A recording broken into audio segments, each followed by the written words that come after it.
let's just start with someone who is struggling with their putting. And some of it's really elementary. Like, well, what are you struggling with? What are the thoughts that are going through your head? Why are you thinking those thoughts? What can be a better thought process? Let's talk about a routine. What can we do as we address the ball? What can you say to yourself that's positive and put the ball into the hole? Emotions kill us as far as our performance goes. We got to learn how to combat and manage those emotions. And sometimes it just takes a little bit of help in developing routines and habits while you're playing. Golf Smarter number 724.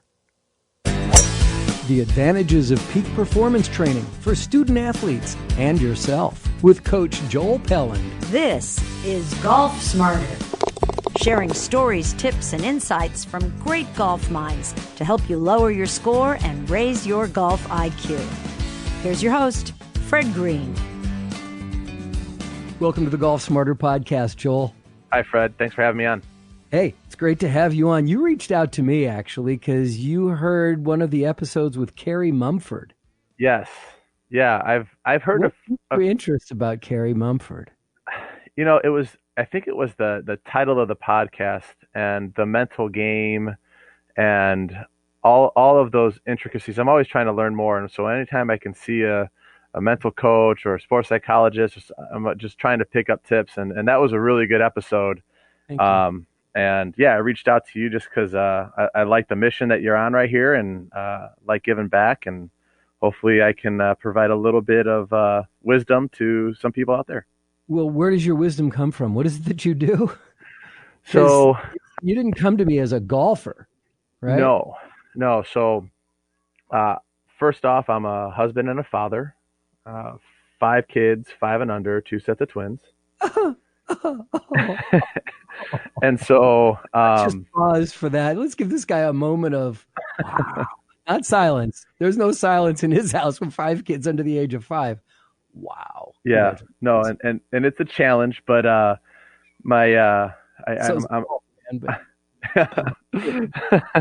so I'm a high school teacher, a high school coach, and in the last couple of years, I've started really diving in and educating myself and going back to school and getting some certificates and taking classes on becoming a peak performance coach. So I'm a certified peak performance coach, certified sports nutritionist. So I can try to help the athletes that I work with reach their fullest potential. And what is the training to achieve certified peak performance coach? What does that mean? So peak performance coaching is actually an unregulated body right now. So there's a couple of different programs out there. I took a program with a sports psychologist out in California, actually, Joanne Delketter, and went through her course and got certified through her and by her and her brand. So there's the AASP, Association for Applied Sports Psychology, and they have a certification program that was just announced that it was board recognized by the Olympic Committee. And so that will be another step down the road here. And the Olympic Committee, they're starting to recognize that peak performance, that there's the mental game of all games is critically important. And now that golf is coming to the Olympics. Yeah, no, yeah. I mean, the mental side. I mean, you ask anybody in any of their sports, right? What percentage of your sport is mental? And all of them most likely will say over 50%, right? Some baseball people say 80, 90, golfers 80, 90. And then when you ask them how much time they spend practicing that part of the game, the typical answer that you get is, I don't really do that. So just trying to sound effects right there. Yeah, just trying to bring out some awareness of the mental game and how working like with a peak performance coach is like working with a swing coach, right? You go to a golf pro at a golf course and they help you with your swing so that you can execute it better. And you come to a guy like me for some mental training, how to deal with failure, goals, how to stay focused, developing positive routines, all that kind of stuff. And you said you're a nutrition coach as well. Yeah. So I through the the AFP sports nutrition certification, just to help force me grow, but so I can bring something else to my athletes that I work with. If nutrition is something that they struggle with, I can help guide them a little bit more on that aspect of their life. And there's got to be a correlation between the two of peak performance and nutrition, and I mean peak performance, nutrition, mental game. They've got to tie all together. 100%, 100%, yeah. And so when I talk about peak performance, I really kind of break it down into 6 domains. So we have skill acquisition. So for golf, it would be your swing, your putting, chipping, hitting different golf shots with different clubs. Then there's sport IQ. And in golf, that would be how you play a certain hole, what club you're going to use on a certain hole to give yourself an advantage as you approach the hole. And then strength and conditioning. And in golf, golf is really come around a long way with that aspect of performance. Tiger kind of brought that out to the forefront when he started just blowing everybody away when he first came on the scene. And you see a lot of these younger guys coming behind them that are, really fit. And when you look back, like way back, that wasn't really part of the game, No. but it's become a big part of the game now. And so those 3, I let other people deal with, right? Your coaches, your strength and conditioning, your gym, your trainer. The next 3 domains is what I deal with more, and that would be leadership, mental skills, and then lifestyle as a whole. Mm-hmm. So, tell me more about when you say as a whole, and dealing with high school kids, Mm-hmm. right? Do they buy into the peak performance and the mental game? And I really love the idea of talking about more about working with high school kids, Mm-hmm. and the parents who are like, oh yeah, my kid's going to be, you coach baseball. It's like, my kid's going to be in the majors. Look at him pitch. Yeah. We discussed a little bit earlier off air that only 1% of athletes make it to that professional level. Professional athletes and Olympians, those are the top 1%ers in their respective sports. And that means that 99% of athletes are not going to make it to that level. Mm-hmm. And so what I feel my job is, as a peak performance coach for high school kids, for college kids, and even those that are professional athletes, is to try to help them create the most positive experience they can out of their career and really maximize their performance and allow them to compete at optimal levels, so that when they look back at their career, they can say, I gave it everything I had. And to answer your question, because I kind of got off on a tangent there with high school kids. Okay, I do that all the time. The kids who buy in really notice the difference, right? They don't all buy in, but the ones that do, come to me, talk to me, and say, yeah, you know what, I started doing this and it really worked. For example, I had a player who, high school pitcher for me, good athlete, good pitcher, went and played Division I baseball, and ended up transferring out of that school to an NAI school, and then ended up getting drafted into the minors. And when he came back, my assistant coach was talking to him. I was like, hey, congratulations on being drafted. I thought you were really good in high school, but to be honest with you, I didn't think you were going to be like a major league player, like even drafted in the minors. I didn't think that you were going to make it to that level. He's like, what kind of clicked? What changed? I'm interested. And he turned to my assistant coach and he said, all that stuff that Pelland talked about, all that mental stuff. And my assistant coach goes, yeah, I remember that stuff. And he's like, well, when I started to kind of really take that seriously, I really started to see myself grow. And so it has the power to make a difference if they let it. If they let it. Yeah. And I would imagine that a kid who's in high school sports and has had a tremendous amount of success leading up to that point, they probably feel a little vulnerable at that point. They're like, all right, I've got this. I'm good to go. I don't need more. Yeah, Does that happen? Do you find that? I've had it happen both ways. Kids that have had a Really? lot of success young come through and they think that they've got it figured out and they don't really want to listen much to what you have to say. And then I have some kids who come through that have been really good their whole lives and they have an obsession with getting better and they're going to take anything they can and they're going to listen and they're going to be coachable and they're going to try to really maximize what you're telling them and apply it, and those are the kids that you really see that move on to the bigger stage. Those are the ones that grow. Yes. Yes. Fabulous. Let's take a quick time out and we'll be right back. I have a lot more questions for you. Awesome.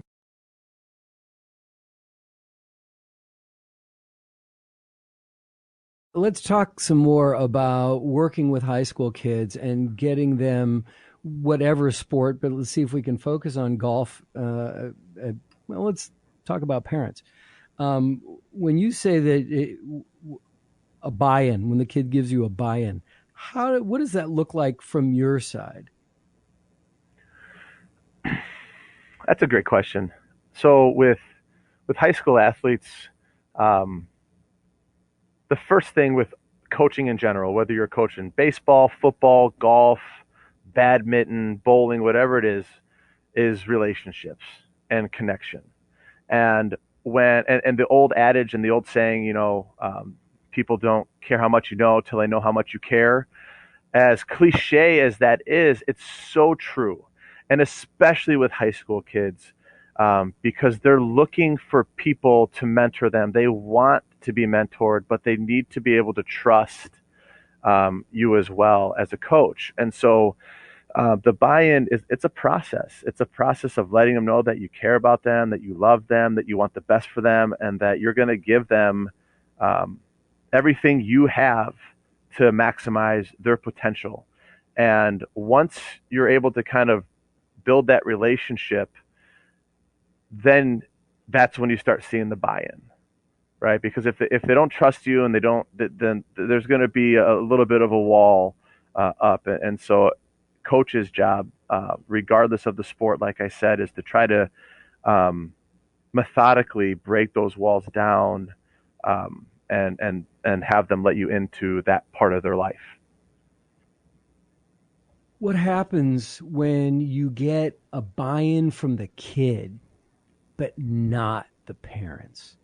Because you're trying to get them to see the sport from a different way, to maximize their performance on the mental side, not just the physical side. But the parents are like, no, this kid's got all the tools he needs. Have you come across situations like that? Because the parents are already counting the paychecks that their kid's going to be bringing home when they go pro out of high school? I've been pretty fortunate to where I haven't had to deal with that. Have you had it the other way around then? Have you had it where the parents were all in on it and the kid is like, what are you talking about? No, it's Wow, great. I haven't. I'm not saying there's not coaches out there that haven't had it that way, but for me, it's really just started with the athlete, and the stuff works, right? The mental preparation, the mental skills, the lifestyle improvements, those all work when it comes to performance. So when we talk about these things and we teach them, right? It's important. So this generation of kids and athletes, they want to know why. They want to know, why are we doing this, right? Before, you just did it because your coach told you to. Now, they want to know why. And it's okay to want to know why. And Sure. so I feel it's my job to explain and teach them why we're doing this to help with that process of buying in. Then you must come across situations where you'll have a kid who displays leadership on a team situation and he buys in on it and he becomes the Pied Piper, right, for you, Hmm. bringing other kids along? Does that happen?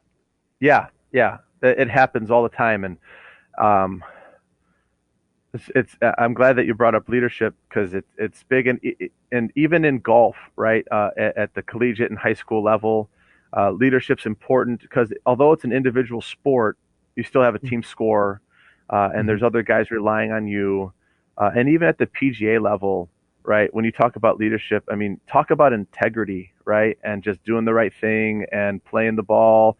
And not trying to get away with it. And it's hard with all the video cameras now, but I mean, golf is one of the biggest, especially in high school and college, when you don't have those cameras following you around everywhere, is the biggest sport of integrity.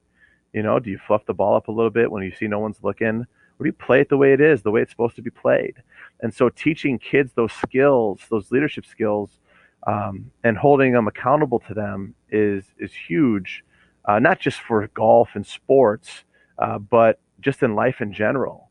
And um, going back to what you're talking about, the better players, when they become kind of your spokesperson, we really, in our program for baseball, we really develop leadership. That's something I've been doing the last 2 or 3 years now, because what I found was when my teams weren't successful, I kind of said, "Oh well, this was just a bad, group of seniors. Senior leadership wasn't good." Yeah, and after like a second time or third time doing that, I kind of was like, maybe it's my fault that they're not Oh, good leaders. wow. Maybe it's my fault because we're asking them to be leaders and we're not teaching them what it means to be leaders anymore. Um, and they're not getting those collisions, right? When we were younger, your friends would call you, you'd go out and play in the playground, and you'd fight and you'd argue and you'd figure things out and you'd delegate and you'd do all of these things that are leadership oriented, but you kind of ignorantly develop those skills by just playing with your friends all the time. Well, this Well, and generation, it's the not. key word there, I'm sorry, but I think the key word there is skills. And Yes. skills are something that happen from experience and doing it again and again and again. Hmm. And I think where you're going with this is that when parents step in and take over and like I'll take care of it, is that you're not giving the kid a chance to develop. Yeah, 100%, 100%. Yeah. There's a quote, and I don't know who said it, but it was, baseball is a game for kids. Adults only screw it up, right? Just I said that. That was me. but letting kids go out, and free play is so big when they're young, so they can start developing those types of things. But now kids don't go out and play anymore. They're on their screens. They're playing video games. They're talking over the internet, and they don't have the same collisions, and so they're not developing the same skill sets anymore. And so as coaches, it's I believe it's our job now to start developing those skills within our programs. And we have a leadership class that meets in the off season. We talk about different leadership traits. We talk about what leadership is, and we talk about how do we become a leader. We give self assessments, and we talk about integrity, and we talk about humbleness, and we talk about serving, and really try to get them to understand what leadership is so that they know how to apply it and they know how it works, how the dynamics of leadership are. And it's becoming more on us as coaches to develop those skills than it has been in the past. Yeah. I think that a critical part of this, and listening to you and just remembering, raising boys and myself, and leadership is a life skill. Hmm. Now, a lot of these kids, they're out there playing sports, they're having fun playing sports, but the sports aren't necessarily life. Some sports are life sports, but you can't play football your whole life, right? Right. Not even flag. You can't. And it's even hard to play basketball as you get older and stuff. Right. Body just can't do it anymore. But so the skills that you really need to develop on the court, on the field, are those leadership skills that you can take you into life and bring success to you. So Yeah. as a coach, is it hard to hold back and let them work out those conflicts that you were talking about? Or do you need to step in sometimes? How does that work? Yeah, I think as a coach and as a parent, right? You want to you have the answer, you know the answer, and you see what's going on in front of you, and you want to try to help them, but in fact, when you're doing that, you're kind of hindering their development, And so we do team building with our baseball team. Very fortunate to have some people in our school that do that.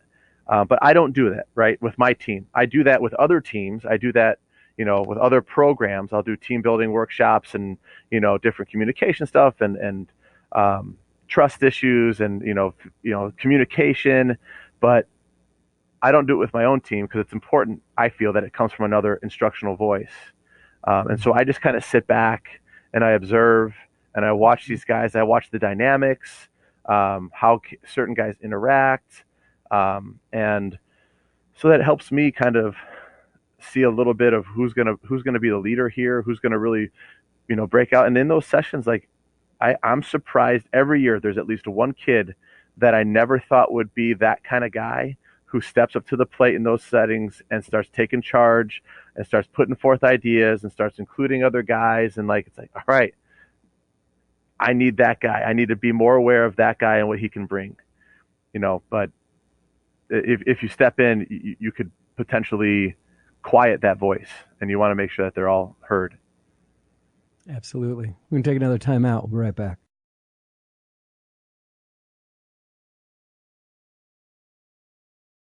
How do we apply all this to golf on our own games? Peak performance. Let's go there.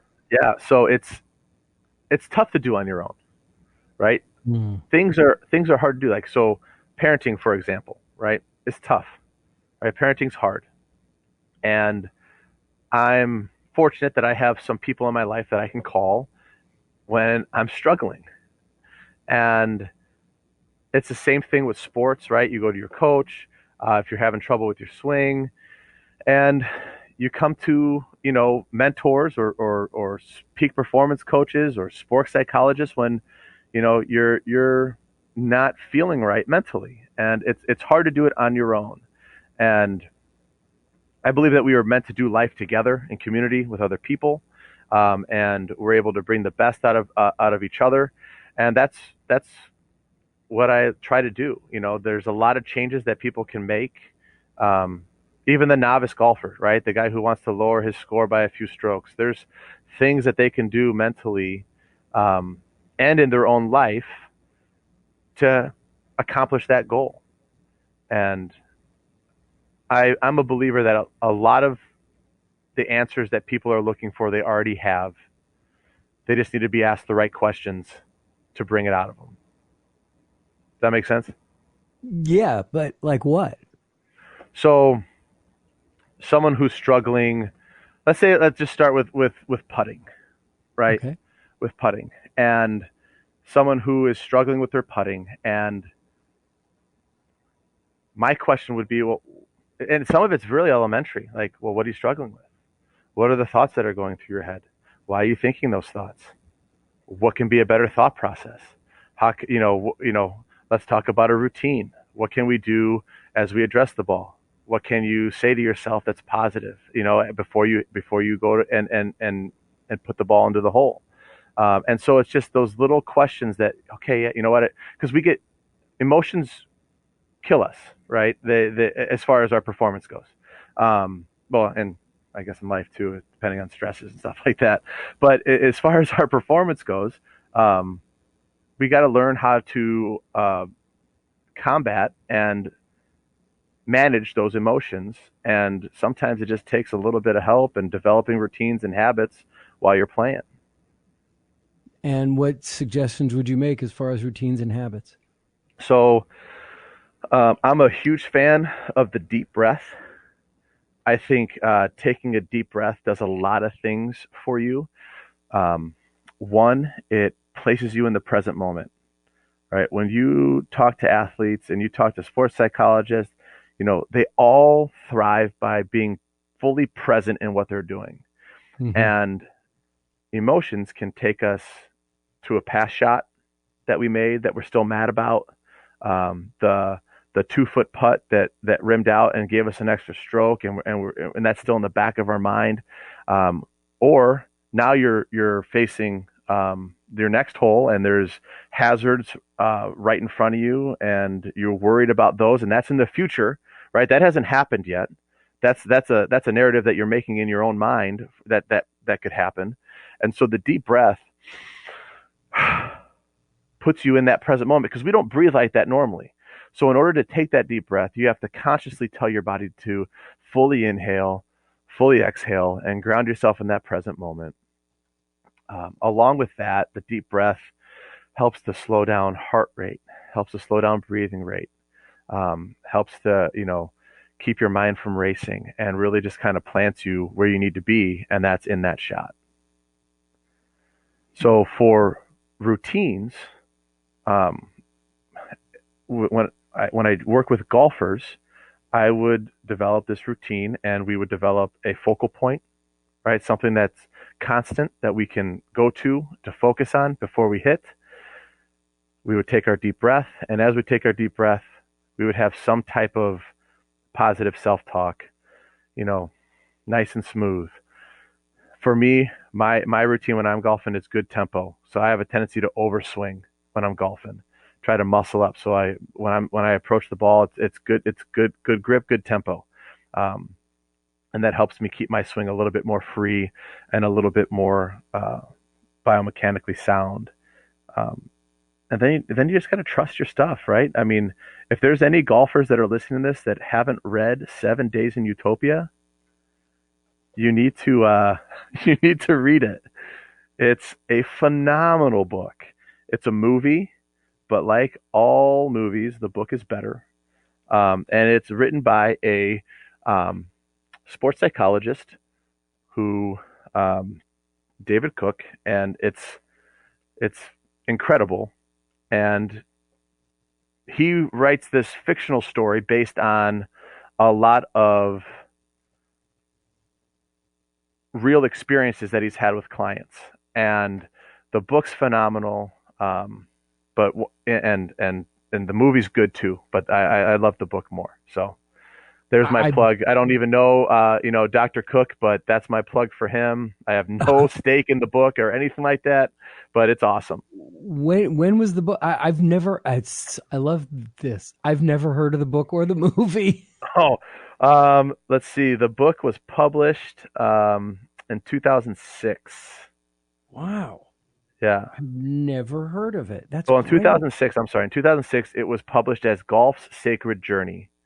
Mm-hmm. And then it was in 2009 or 2011, it was published as 7 Days in Utopia. Okay. But yeah, wow. So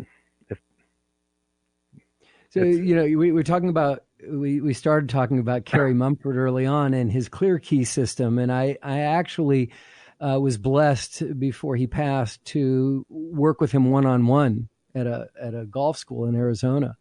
And it was about clearing your mind. He had you say a nonsensical sentence as part of your pre-shot routine to get you out of your head. Yeah. Because if you said something that made sense, then it was like easy to be distracted by other things and just having your mouth, your lips move. Yeah. So as a baseball coach, especially with my pitchers on the mound, if I got a guy who's in a pretty tense situation and he's been maybe struggling a little bit, maybe not putting the ball where he needs to, or leaving it up in the zone, and now there's guys on first and second, and there's one out, and the 2, 3, 4 hitters are up, and I can tell like he's kind of like worried. I'll call timeout. I'll go out there, and I won't even talk to him about baseball. I'll just try to make him laugh. Yeah. I just try to distract his mind and get him kind of back into a flow so that he can, just let it go and trust his stuff. I don't know why you say this, and it brings me right to the movie Bull Durham, and they're having a meeting on the mound, right? Yeah. And they're talking about what to buy, and he goes, "Candlesticks are always good. All right, let's get 2." Yeah, that's exactly it. Robert Wall. Yeah, it's important. It's important because especially our athletes nowadays, their minds are constantly being pulled, right? Social media, Snapchat, friends, relationships, school, work, family, sport, training. Their Trade. minds are Yeah, right. constantly being pulled everywhere. And the better we can teach them to be present and to control what's being put in their minds, the better chances they have of being successful. And I do some mindfulness work with my team and with my clients too. And especially with my team, I get because they're, high school kids, they kind of are it's kind of a little awkward the first couple times you do it together, just because they're quiet, they're all breathing. And I'm kind of going through whether it's an imagery script or just a box breathing script or a self-awareness script, whatever script I feel fits that team at that time. The first time we do it is always kind of this is kind of weird, but at the end, they're all like, I didn't want to stop. I didn't want to stop. I didn't want to stop because we're constantly talking about getting back to our breath, focusing on our breath, in, out, breathing, stay in the present moment. And they don't spend a lot of time in the present moment. So when they're actually there, they love it. And it's the same thing with athletes too. When you're in the present moment and you're locked in and there's nothing else that matters but that moment, that's when you can really optimize your performance. And if you can train to be there as much as possible, right? Not going to be perfect, but if we can train to be there as much as possible, it gives you the best chance to perform at your best consistently. And that's when the magic happens. Amen. Yeah. Yeah. Right. Hey, man, how can people learn more about what you do? Where can we find you online? Yeah. So at Twitter, I'm at peakperform_shy. On Instagram, it's just Joel Pelland. And then my website's www.peakperformanceshy.com. And then my email's on there, but my email's peakperformanceshy@gmail.com. And you're saying shy, CHI, as in Chicago, not SHY. Correct. Yes. Yeah. Thank you for helping me with that. Chai. Yeah, It's Chai. peakperformancechai.com. Yes. Joel, it's been really a great pleasure to talk to you. Thanks so much for reaching out and sharing your knowledge and your teachings with us. I really appreciate it. Yeah, my pleasure. I really appreciate you having me on. This week on episode 40 of our podcast released each Friday, Golf Smarter Mulligans, we focus on everyone's New Year's resolutions about getting back in shape and talk about golf fitness with fitness instructor Bobby Kelly in an episode called Building Your Golf A-Game. This episode will give you drills, exercises, and insights how fitness and flexibility will enhance every part of your golf game. Golf Smarter Mulligans is brought to you by twoguyswithgolfballs.com, where you'll find premium used golf balls at a fraction of the cost of new ones. And when you use the coupon code GolfSmarter at checkout, you'll receive an additional 10% off every order, every time. The offer expires on April 1, 2020, so take advantage of the great savings on premium used golf balls now at twoguyswithgolfballs.com. If you have any questions, comments, feedback, or suggestions, follow at Golf Smarter on Twitter or Instagram or Facebook.